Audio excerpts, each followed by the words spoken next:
என்ன பண்ண போகிறோம்? உப்பு தேங்காய் பிழிஞ்சு பண்ணலாம்.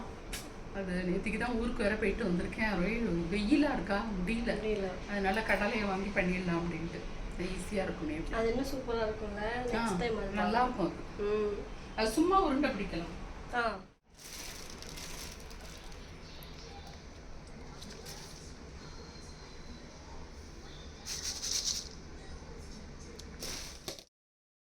1.5 கிலோ வந்து வேர்க்கடலை. அப்போ அதை வந்து தோலை எடுத்து அதை க்ளீன் பண்ணுறதுக்குள்ளே போதும்னு ஆயிடுச்சு. ஆக்சுவலி தான் வந்து பெரிய வேலை. நம்ம கிளறது கூட கடன்னு வந்து பண்ணிடலாம். ஸோ 1-2 மட்டும் கொஞ்சம் அதில் ஸ்கின் இருக்கும், தோல் இருக்கும். மற்றபடி ஃபுல்லாக வந்து க்ளீன் பண்ணியாச்சு. இதில் ஒரு 2 கைப்பிடி எடுத்து தனியாக வச்சுட்டு இப்போ ரெடி பண்ண ஸ்டார்ட் பண்ணலாம். இது நம்ம கடலை மிட்டாய் பிடிப்போம் இல்லையா, சேம் அதே மாதிரி தான். இன்னொன்று பார்த்தீங்கன்னா, அந்த பிழிஞ்சு அதுக்கப்புறம் பாகு சேர்த்து முறுக்கு மாதிரி இருக்கும், ஆனால் ஸ்வீட்டாக இருக்கும். எனக்கு அதுக்கு பேர் தெரியல, பண்ணுவாங்க. செம்மையாக இருக்கும். பட் இந்த டைம் பார்த்திங்கன்னா கொஞ்சம் சீக்கிரம் பண்ணுற மாதிரி இருக்குது. அது லேட் ஆகும் அண்ட் ரொம்ப நேரம் வந்து கிச்சன்லேயே நிற்க முடியல. அதனால் நம்ம வந்து கடலை மிட்டாய் மாதிரி பண்ணிடலான்னு சொல்லிட்டு ரெடி பண்ணி வச்சுருக்கோம். எவ்வளோ வேணுமோ அந்தளவுக்கு க்ளீன் பண்ண தோல் எடுத்த நிலக்கடலை, வெல்லம் அண்ட் நம்ம எப்பொழுதும் போல் நமக்கு ரெடி பண்ணுறதுக்கு அந்த கூடு, ஸோ எல்லாமே வந்து எடுத்து வச்சாச்சு. பாகோட அளவு வந்து நம்ம 1 கப்பு கடலை எடுக்கிறோம் அப்படின்னா 3/4 கப் அளவுக்கு வெல்லம் எடுத்தால் சரியாக இருக்கும். இல்லை கொஞ்சம் வெல்லம் இன்னும் கம்மியாக, எனக்கு ஸ்வீட் அதிகமாக சாப்பிட மாட்டேன் அப்படின்றவங்க வெல்லம் லைட்டாக கம்மி பண்ணிக்கலாம். பட் 3/4க்கு சேர்த்தோன்னா அளவு சூப்பராக இருக்கும். சைடில் அம்மா வந்து பாகு ரெடி பண்ணதுக்கு ஸ்டார்ட் பண்ணிட்டாங்க. இதில் கொஞ்சம் ஒட்டாமல் நமக்கு கொட்டுறதுக்கு நெய் வந்து சுற்றி பார்த்திங்கன்னா நான் தடவி விட்டுட்ருக்கேன், அப்ளை பண்ணிகிட்ருக்கேன். இதையும் ரெடி பண்ணி வச்சிட்டோன்னா நம்ம ஸ்டார்ட் பண்ணலாம்.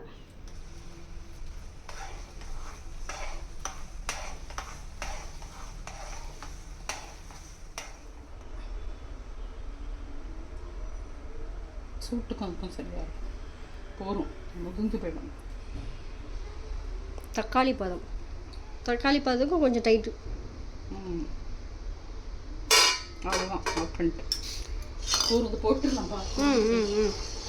அப்படியே கிளறட்டுமா? போடுறீங்களா? ஏலக்காய் அப்படி மேலே போட்டுக்கணும். இப்போ போட்டுருக்கேன், இதுலேயே போட்டிருக்கணும், மறந்து போயிட்டேன். ஓகே. இதுக்கு மேலே கொஞ்சம் அழுத்தமாக இருக்கும், அம்மாவால் புஷ் பண்ணி கிளற முடியாது. ஸோ நான் வந்து மிக்ஸ் பண்ணுறேன்னு சொல்லிட்டு ஈவனாக வந்து கலந்து விட்டுட்டேன். அண்ட் இடத்துலையுமே வந்து ஒரு 3/4 அளவுக்கு ஃபில் பண்ணி இந்த மாதிரி மத்து வச்சு நல்லா வந்து டைட் பண்ணிட்டோன்னா அந்த ஷேப்பு பர்ஃபெக்டாக வந்து வரும், கேப் இல்லாமல்.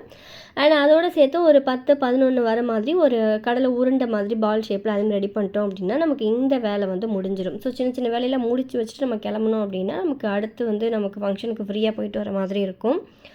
அண்ட் இங்கே வந்து கலர் பேப்பர் வாங்கி வச்சுருக்கேன். இது வந்து மேலே சுற்றிட்டு அதுக்கு மேலே பூ வச்சோம் அப்படின்னா பார்க்க நல்லாயிருக்கும். அப்பா வந்து நியூஸ் பேப்பரில் கவர் பண்ணி வச்சுருக்காங்க. நம்ம மேலே வந்து கிஃப்ட் ராப்பர் மாதிரி பண்ணலான்னு சொல்லிட்டு ரெடி பண்ணி அதையும் வந்து எடுத்து வச்சுட்டேன். அண்ட் பேலன்ஸ் இருக்கிறது ஒரு பாக்ஸில் போட்டு வச்சாச்சு. ஸோ இந்த மாதிரி சின்ன சின்ன வேலைகள்லாம் முடிச்சுட்டு இதுக்கப்புறம் நான் சரண்யாக்கா வீட்டிலேருந்து இந்த விலாக் வந்து ஸ்டார்ட் பண்ணுறேன். அண்ட் இதுக்கப்புறம் பார்க்குறது எல்லாமே சுமங்கலி பிரார்த்தனை அன்னைக்கு எடுத்த வீடியோ தான் உங்களோட ஷேர் பண்ணிக்க போகிறேன். Day 2 சரண்யாக்கா வீட்டில் வந்து வ்ளாக் நான் ஸ்டார்ட் பண்ணுறேன். ஸோ அந்த வீடியோ சூப்பராக இருக்குது, ஸ்கிப் பண்ணாமல் ஃபுல்லாக பண்ணுங்கள். நீங்கள் பார்த்தீங்கன்னா ரொம்ப பிஸியாக வேலை போயிட்டுருக்கு. இந்த பருப்பு எனக்கு ரொம்ப பிடிச்ச ஒரு ஸ்வீட் வந்து ரெடி பண்ணுறதுக்காக எடுத்து வச்சுருக்காங்க. அப்போ இடையில பார்த்தீங்கன்னா வேலையே செய்யாமல் ஒரு காஃபி பிரேக் இங்கேயும் குடிச்சிக்கிட்டு இருக்காங்க ஒருத்தவங்க. நல்லா பார்த்துருக்கேன், பட்டமாக தெரியுது, வேலை செய்யலை. என்ன பண்ணுறதுன்னு தெரியல எனக்கு. அங்கே நின்றுட்டு எல்லாத்துக்கும் ஆள்றாங்க, செஞ்சுட்டு இருக்காங்க. என்ன வந்து வேலை இல்லை, என்ன பண்ணுறதுன்னு தெரியல. அதெல்லாம் பேசிட்டு சமையலுக்கு பொடி எல்லாமே ரொம்ப ஃப்ரெஷ்ஷாக வந்து புதுசாக ரெடி பண்ணியிருந்தாங்க. ரசப்பொடி, சாம்பார் பொடி அண்ட் வந்து மேற்பொடி, காய்க்கு போடுறது அப்படின்னு சொல்லிட்டு இந்த மாதிரி அதிகமான குவான்டிட்டி குக் பண்ணும்போது எவ்வளோ அளவு எதுக்கு போடணும் அப்படின்னு சொல்லிட்டு ஜஸ்ட் தெரிஞ்சுக்கலாம் அப்படின்ட்டு அவங்கக்கிட்ட நின்று எல்லாமே டீட்டெயிலாக பார்த்தீங்கன்னா கேட்டுட்டு இருந்தேன். அவ்வளோ வெரைட்டிஸ் பார்த்தீங்கன்னா ரெடி பண்ணியிருந்தாங்க. சூப்பராக இந்த டைமுக்குள்ளே பர்ஃபெக்டாக வந்து எல்லாமே முடிஞ்சிடுச்சு. எல்லோரும் ரெடி ஆகிட்டோம். இன்னைக்கு சுமங்கலி பிரார்த்தனை எல்லாரும் ரெடி ஆகிட்டோம். இன்னும் கொஞ்சம் வேலைகள்லாம் இருக்குது. சுவாமிக்கிட்ட எல்லாம் கொண்டு போய் வச்சுருக்கோம். சமையல் அங்கே நடந்துகிட்ருக்கு. நாங்கள் இங்கே இந்த சுற்று வேலை பார்த்துட்ருக்கோம். ஸோ அங்கே கிச்சனில் நமக்கு பெருசாக வேலை இல்லை. இங்கே பார்த்தீங்கன்னா கொஞ்சம் ஹெல்ப் பண்ணலான்னு சொல்லிட்டு நான் லாவண்யாக்கா பக்கத்தில் உட்காந்துட்டு சின்ன சின்ன வேலையெல்லாம் அவங்களுக்கு எடுத்து கொடுத்துட்டு என்னென்ன வந்து வாங்கியிருக்காங்க அப்படின்னு சொல்லிட்டு, ஏன்னா நானுமே இப்போ தான் வரேன். அதனால ஒரு செட்டில் அதில் என்னென்ன வந்து எடுத்து வச்சுருக்காங்க, என்னென்ன வந்து கொடுக்க போகிறாங்க எல்லாமே வந்து பார்த்துட்டு இருந்தேன். ஏன்னா அடுத்து நம்ம வீட்டில் பார்த்தீங்கன்னா நெக்ஸ்ட்டு வந்து பையன் பிரணவுக்கு பூனல் போடணும். ஸோ அவனுக்கு போடும்போது நமக்கு ஏதாவது தெரிஞ்சிருக்கணும் இல்லையா? அதனால எனக்கு இதெல்லாம் பார்க்கும்போது ஓகே இதெல்லாம் பண்ணணும், இப்படி இப்படிலாம் ரெடி பண்ணணும் அப்படின்னு சொல்லிட்டு நான் வந்து நிறைய விஷயம் வந்து தெரிஞ்சுக்கிட்டேன் அப்படி தான் சொல்லணும். ஓகேங்க. இங்கே பார்த்தீங்கன்னா இந்த மாதிரி சின்ன சின்ன வேலை எல்லாமே முடிச்சுட்டு அதுக்கப்புறம் வந்து நம்ம பூஜை பண்ண ஸ்டார்ட் பண்ணிட்டாங்க. ஆனால் அதுக்கு முன்னாடி அம்பாள் மாதிரி அலங்காரம் பண்ணியிருந்தாங்க. நான் அந்த மாதிரி பார்த்ததே இல்லை. ரொம்ப அழகாக அலங்காரம் பண்ணியிருந்தாங்க. உங்களுக்கு நான் அந்த கிளிப்பிங்ஸ் கூட காட்டுறேன் பாருங்கள். ரொம்ப சூப்பராக இருந்துச்சு.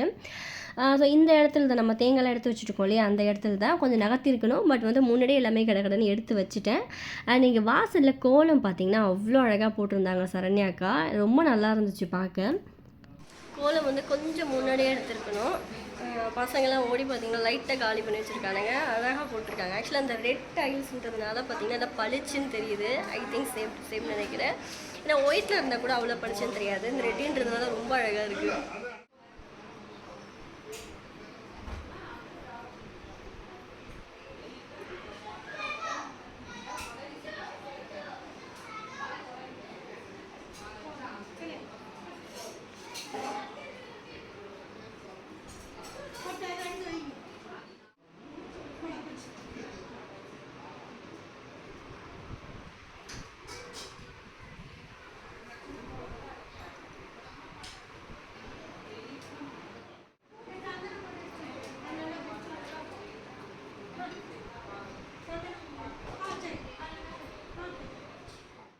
பின்னாடி வந்து கண்ணாடி வச்சுட்டு முன்னாடி புடவை இந்த மாதிரி நல்லா வந்து சுருட்டி எனக்கு கொஞ்சம் வளையல், செயினு, பொட்டு, பூ எல்லாமே வச்சு அழகாக வந்து ஒரு குட்டி அம்பாள் மாதிரியே அலங்காரம் பண்ணியிருந்தாங்க. ரொம்ப நல்லா இருந்தது பார்க்குறதுக்கு.